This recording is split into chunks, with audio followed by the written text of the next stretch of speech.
আজকে আমার আলোচনার বিষয় মহিলাদের নির্দিষ্ট কিছু জায়গায় লুকায়িত থাকে সেক্স। দেশের এবং প্রবাসের ভাই বোনদের প্রতি সালাম।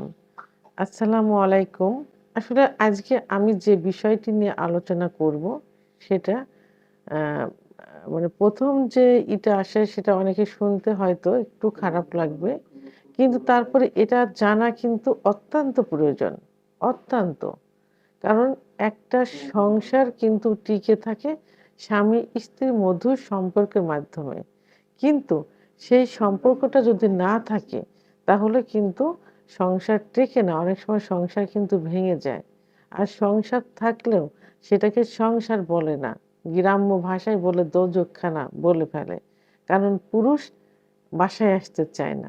বাইরে থেকে যেতে চায়। বাসায় আসলেও স্ত্রীর মানে বাসার এরিয়াতে আসলেই, স্ত্রীকে দেখলেই শরীরে যত ফিলিংস থাকে সব নষ্ট হয়ে যায়। এটা কিন্তু স্বামীদের কথা। যখন চিকিৎসা নিতে আসে তখন এই ভাষাগুলোই ১ম এ তারা বলে চিকিৎসা নেওয়া শুরু করে। আর সে ভাষাগুলো আমি আজকে আপনাদের জানালাম। এজন্য কোনো খারাপ মন্তব্য করবেন না। আপনাদের জানা উচিত। অনেকে খারাপ মন্তব্য করে থাকে। তো আমি বলব যে এই যে খারাপ মন্তব্য করেন এর দায়ভার কিন্তু আপনার ফ্যামিলিকে নিতে হচ্ছে। আপনার বাবা-মাকে নিতে হচ্ছে। শিক্ষার অভাব আছে। তো প্লিজ একটু মনোযোগ দিয়ে শুনবেন। তো সংসারের শান্তি টিকায় রাখতে হলে স্ত্রী সম্পর্কে আপনাকে জানতে হবে, আপনার সম্পর্কে স্ত্রীকে জানতে হবে। তো আমি ১ম এই স্ত্রীর সম্পর্কে আমি কিছু অ বিষয় বলব, যে বিষয় আপনার জানা থাকলে সংসারে শান্তি ফিরে আসবে ইনশাআল্লাহ। তো যেমন ১ম যে কথা এসে বলে, এখন অনেকেই সচেতন হয়ে গেছে। এজন্য চিকিৎসা নিতে ডাক্তারের কাছে আসে। আর আগে কিন্তু মহিলাদের যে একটা সেক্সুয়াল বিষয় আছে, এটা কিন্তু কোনো ধারণা ছিল না। পুরুষরাও কিন্তু এখনো গ্রামের কিছু পুরুষ, স্বচ্ছ ফ্যামিলির অনেক পুরুষেরাও কিন্তু সেক্সুয়াল বিষয়ে এখন চিকিৎসা নিতে চায় না। মনে করে যে বিয়ে হয়েছে, বাচ্চা-কাচ্চা হচ্ছে, আর কি? আর বাচ্চা-কাচ্চা হতে তো আর সেক্সের এরকম প্রয়োজন হয় না। যেকোনোভাবে বীর্যপাত হলেই কিন্তু যাদের শুক্রাণু সঠিক পরিমাণে আছে বাচ্চা হয়ে যায়। তো এখন আ অনেক পুরুষ সচেতন দেখে ডাক্তারের কাছে এখন আসে। তো অনেক পুরুষ বলে থাকে যে, "আমার স্ত্রীর কাছে গেলে একদমই সুখ পাই না। একটু মাথার কাছে এসে বসেও না। ওই আলাদা বিছানায় থাকে, আমাকে দেখলে দূরে থাকে। রাত্রে যখন বিছানায় আসে তখন একসঙ্গে ঘুমাই না। হয় আমি আগে ঘুমাই যাব, তারপরে সে আসে। অথবা সে আগে যে বাচ্চার আ আ কে নিয়ে ঘুমিয়ে পড়ে, তারপরে আমি যাই। কেউ কাউকে চেতন অবস্থায় পাই না।" আমার স্ত্রীও একই অভিযোগ দেয় যে, "স্বামী এখন কেয়ার করে না।" আমার স্ত্রী বোঝে আমার এই সমস্যা হচ্ছে। এখন আমি কি করতে পারি ম্যাডাম? সমস্যাটা হলো যে তাদের সেক্সের ইচ্ছা হয় না। সেক্স করতে ইচ্ছা করে না। তো সেক্স করতে গিয়ে তারা ব্যথা পায়, জ্বালা-পোড়া করে। যে কারণে স্বামীকে দেখে ভয় পায়, দূরে থাকে। আর স্বামী মজা পায় না, স্ত্রীর কাছে সুখ পায় না। কাছে গেলে অ অসুস্থর বাহানা দেখায়। বিভিন্ন বাহানা থেকে স্বামীর থেকে দূরে থাকতে চায়। তাই স্ত্রীকে আ চিকিৎসার জন্য নিয়ে আসে। তো আমি চিকিৎসা দেওয়ার আগে জানি যে সমস্যাটা কি। তো অধিকাংশ পুরুষই বলে থাকে, মহিলারা বলে থাকে যে তাদের সেক্সের ইচ্ছা হয় না। আ সহবাস করতে গেলে কোনো রকম জায়গাটা ভেজে না। খুব জ্বালা-পোড়া করে, ব্যথা করে, এমনকি চিড়ে যায়। এটা কেন হয় জানেন? কারণ স্ত্রীদের সেক্স কিন্তু লুকায়িত থাকে। বিয়ের ১ম কিছুটা বোঝা যায়। আস্তে কিন্তু সেক্স উত্তেজনা কমতে থাকে। লুকায়িত থাকে। তাদের সেক্স আনতে একটু সময় লাগে। অনেক পুরুষরা জানে না, বেডে গিয়ে সহবাসে লিপ্ত হতে চায়।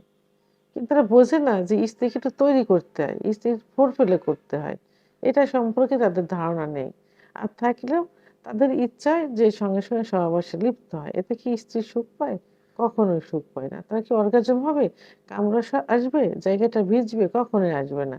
এতে স্ত্রীও সুখ পাবে না, আপনিও সুখ পাবেন না। তো এইজন্য কি করতে হবে?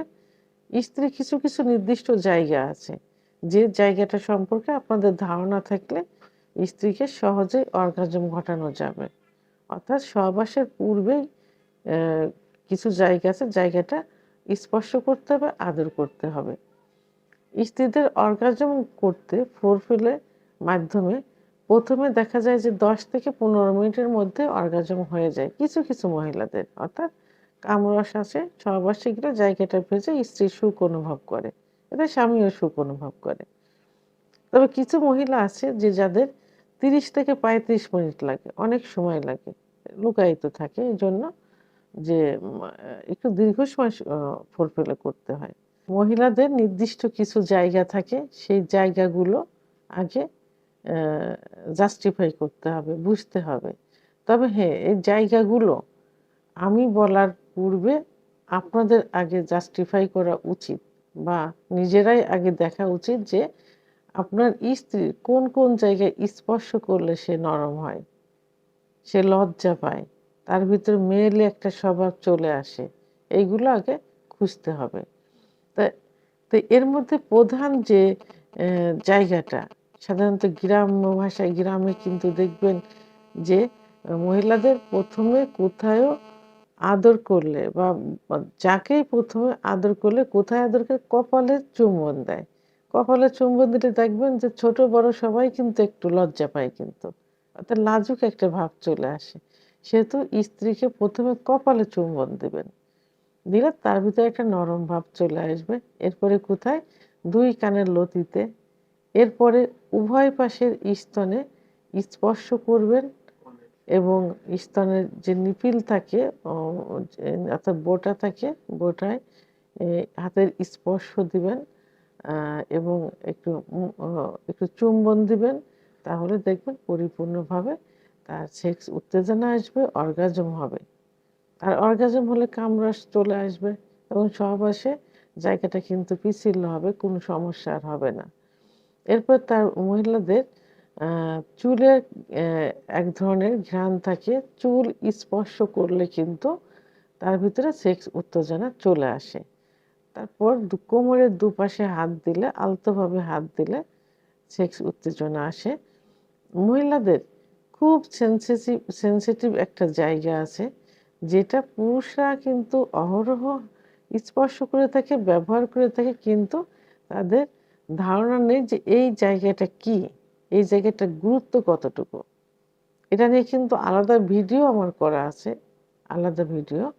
তো এটা কোথায় থাকে এর অবস্থান? এর অবস্থান হলো মহিলাদের যে প্রস্রাবের যে একটা নালী থাকে, ওই নালীর ওখানে শিমের দানার মতো একটা দানা আছে, ওটাকে ক্লাইটোরিস বলে, শিমের দানার মতো।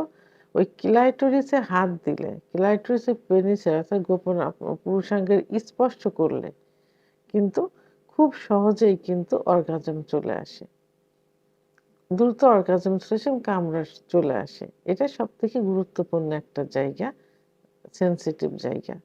আচ্ছা, অনেক পুরুষের সহবাস করে থাকে, কিন্তু তারা জানে না যে সহবাসে করার যে জায়গা, মহিলাদের যে যোনিপথ, যোনিপথের কোন জায়গা তার গোপনাঙ্গ অর্থাৎ তার পুরুষাঙ্গ স্পর্শ করলে সহজেই বীর্যপাত হয়, মহিলাদের সহজে সেক্স উত্তেজনা হয়, এটা কিন্তু অনেক পুরুষের জানা নেই। অর্থাৎ মহিলাদের যে যোনিপথের একটা রাউন্ড থাকে, রাউন্ড নিচেই থাকে মলদ্বার, আচ্ছা, ও দুই পাশে থাকে, দুই পাশে রান, উপরে থাকে প্রস্রাবের নালী। তা প্রস্রাবের নালীর ঠিক নিচের ওয়ালে, ওয়ালে যদি বেটে মহিলা হয়, মেয়ে হয়, তাহলে 1.5 থেকে 2 ইঞ্চি ভিতরে জি স্পট জায়গা থাকে। আর যদি একটু লম্বা হয় তাহলে 2 থেকে 2.5 ইঞ্চির ভিতরে জি স্পট জায়গা থাকে, যে জায়গায় পুরুষাঙ্গ স্পর্শ করলে, ঘর্ষণ দিলে বীর্যপাত হয়ে যায়। অনেকে বোঝে না, না বুঝে সর্বশেষ সময় তার পুরুষাঙ্গটা নিচের দিকে ধাবিত করে, ধাবিত করে সহবাস করে। তো নিচের দিকে ধাবিত না করে যদি উপরের দিকে ধাবিত করা যায়, সঞ্চালন করা যায়, এবং যেসব পুরুষের লিঙ্গ ছোট থাকে, ভয় পায় যে ছোট লিঙ্গ দিয়ে স্ত্রীকে সুখ দেওয়া যাবে কিনা, তাদের জন্য সবথেকে উপযুক্ত একদম কাছেই থেকে যোনিপথ থেকে একটু উপরের দিকে ধাবিত করে কয়েকবার সঞ্চালন করলে বীর্যপাত হয়ে যাবে। তাহলে এই জায়গাগুলো সম্পর্কে যদি কোনো পুরুষের ধারণা থাকে, তাহলে মহিলাদের অর্গাজম সহ কামরস বের করতে কোনো সমস্যা হয় না। তাহলে সংসারে শান্তি চলে আসবে, স্বামী স্ত্রীর মধুর সম্পর্ক গড়ে উঠবে, স্ত্রী পরকীয়া করবে না, স্বামীকে বাইরে যাইতে হবে না। এতে সমাজে, পরিবারে, সমাজে, রাষ্ট্রীয় জীবনের সুখ চলে আসবে, অশান্তি বিরাজ করবে না। এই জন্য সবাইকে স্ত্রীর নির্দিষ্ট কিছু কিছু জায়গায় এভাবে বের করতে হবে, তাহলে সুখে শান্তিতে জীবনযাপন করা যাবে। তো ভিডিওটি সম্পর্কে যদি কোনো মতামত থেকে থাকে অবশ্যই কমেন্টসের মাধ্যমে জানাবেন। আর ভিডিওটি ভালো লাগলে লাইক, কমেন্ট, সাবস্ক্রাইব করে আমার সঙ্গে থাকুন। আল্লাহ হাফেজ।